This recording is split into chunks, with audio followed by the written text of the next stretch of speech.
पायी जात असताना असे अभंगात जात असल्यामुळे त्यांच्या पायाच्या चरण कमलाच्या ठिकाणी अभंग गाथा शोभून दिसते. हृदयातल्या कप्प्यातलं गुह्य ज्ञान त्यांनी अखिल विश्वाकरता खुलं केलं. हृदयाच्या ठिकाणी सिद्धानुवाद असलेला अमृतानुभव शोभून दिसतो. किती अध्यायांची ज्ञानेश्वरी? 18. त्यापैकी पहिल्या अध्यायापासून 9व्या अध्यायापर्यंतचा जो पूर्वखंड आहे तो ज्ञानोबरायांच्या शरीराचा उजवा भाग आहे. 10व्या अध्यायापासून 18व्या अध्यायापर्यंतचा जो उत्तरखंड आहे तो यांच्या शरीराचा डावा भाग आहे. ज्ञानेश्वरी मध्ये जो रसभावाचा विचार आलाय तो त्यांच्या शरीरातला ताकदीचा परिपुष्ट भाग आहे. माझ्याकडे बघू नका, त्यांच्याकडे बघा. ताकदीचा परिपुष्ट भाग आहे. सांख्य योगो नाम द्वितीयोध्याय आणि कर्मयोगो नाम तृतीयोध्याय. हा सांख्ययोग आणि कर्मयोग हे ज्ञानोबरायांचे सहजपणे गुडघ्यापर्यंत पोहोचलेले आज अनुभव आहेत. आता मी एवढा वाकलोय ना, गुडघा आणि कंबर याच्या मध्येच हात आहेत, म्हणजे अजून विधभर खाली गुडघा आहे. त्यांचे सहजपणे पोचलेले हे 2 अध्याय म्हणजे आज अनुभव आहेत. आतलं सांगू का? गोधमेंढरा आतवती, 4 अंघोळे निगुती, सार्ध प्रांती, सांडोनिया उपस्थानी गुद आहे. तिथं त्याच्यावर मूलाधार चक्र आहे, त्याच्यावर स्वाधिष्ठान चक्र किंवा कमळ आहे, आणि आणखी त्याच्यावर मणिपूर बेंबीच्या खाली ही 3 कमळ चक्र आहेत. बेंबीच्या वर इथं अनाहत चक्र आहे, इथं कंठाच्या इथं विशुद्ध चक्र किंवा कमळ आहे. पहिले याला 2च दल आहेत. स्वाधिष्ठान चक्राला 6 पाकळ्या आहेत, मणिपूर चक्राला 10 पाकळ्या आहेत, अनाहत कमळाला 12 पाकळ्या आहेत. तेव्हा अशा पाकळ्या वाढत जातात. इथं 16 पाकळ्या आहेत आणि इथं 4च दल आहेत आज्ञाच कमळ. तर ही पिंडातली 6 कमळ झाली. आत मस्तक आहे ना, याला ब्रह्मांड म्हणतात. याच्यामध्ये इथपर्यंत आपल्या स्वतःच्या वाटचालीवर साधक येऊ शकतो आज्ञा कमळापर्यंत. 2 भुवयाच्या मध्ये. पण तिथून पुढे सद्गुरूंची कृपा असल्याशिवाय पश्चिम मार्ग मिळत नाही. आतला मार्ग किती बारीक आहे सांगू का?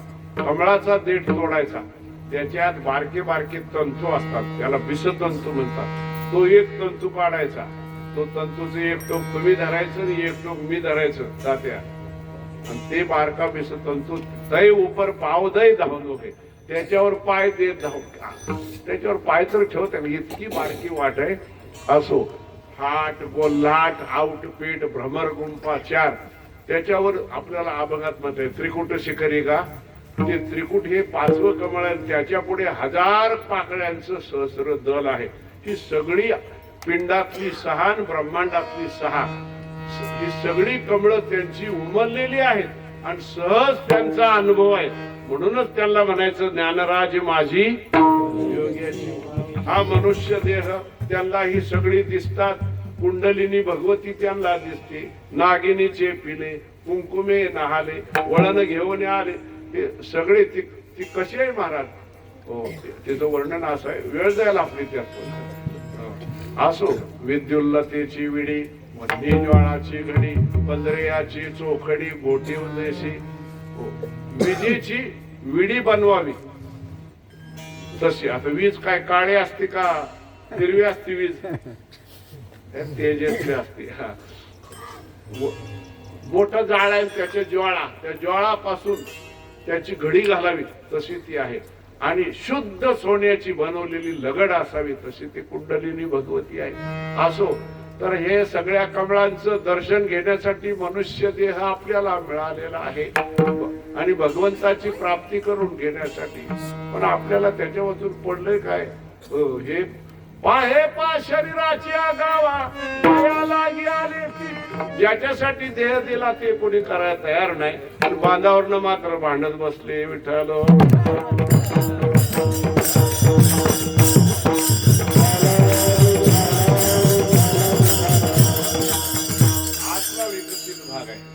अध्यात्म हे त्यांच्या कानाच्या ठिकाणी, श्रवणाच्या ठिकाणी शोभून दिसतं. हरिमुखे म्हणा, हरिमुखे म्हणा, पुण्याची गणना कोण करी.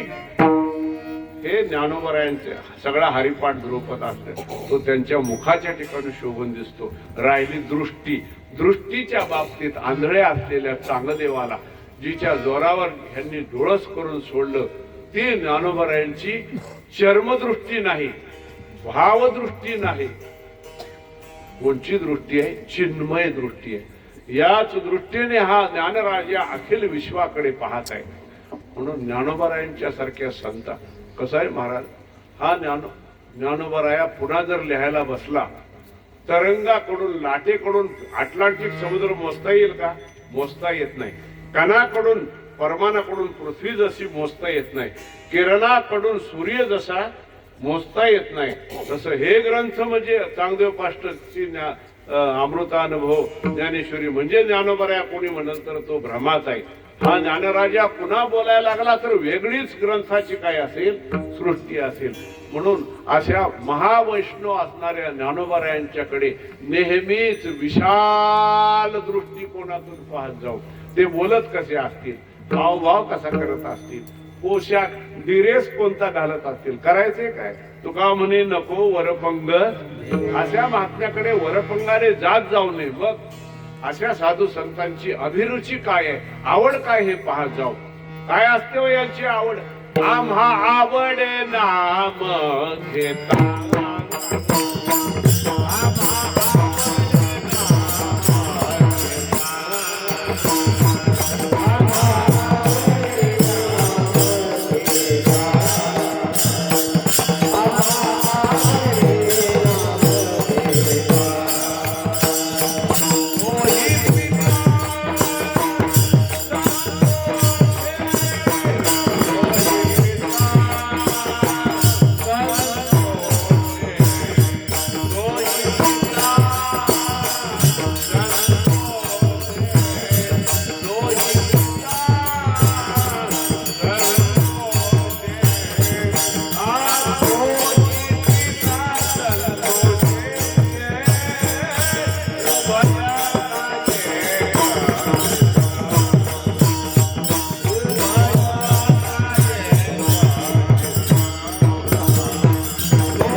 वेगळीच लावतोय हा बाबा. आम्हा आवडे नाम घेता तो हे पिता संत. साधू संतांना नाम आवडते म्हणून नामप्रिय कोण आहेत? संत महात्मे. आता काम क्रोध लोभ प्रिय कोण आहेत हे कीर्तनात सांगायची काय गरज आहे? साधू संत हे नामप्रिय म्हणून 3 वर्ग सांगायला लागलो. परमार्थ करण्याची अथवा नामस्मरण करण्याची संधी प्राप्त झाली तरी देखील जो परमार्थ करीत नाही, नाम घेत नाही, त्याला नुसता संसारी नाही स्वैर संसारी म्हणत जावं. विठाला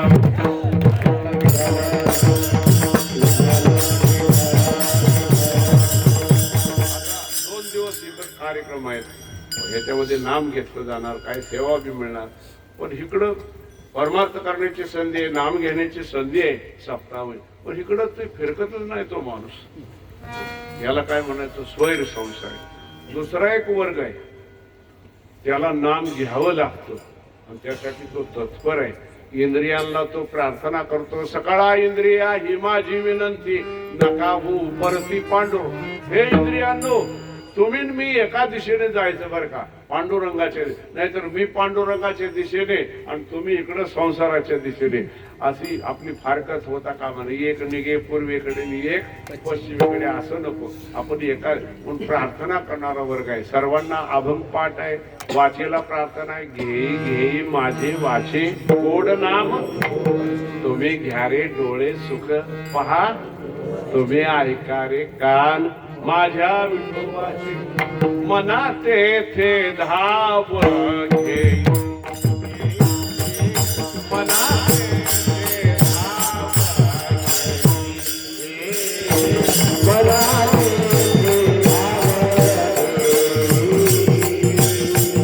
मना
विठ्ठल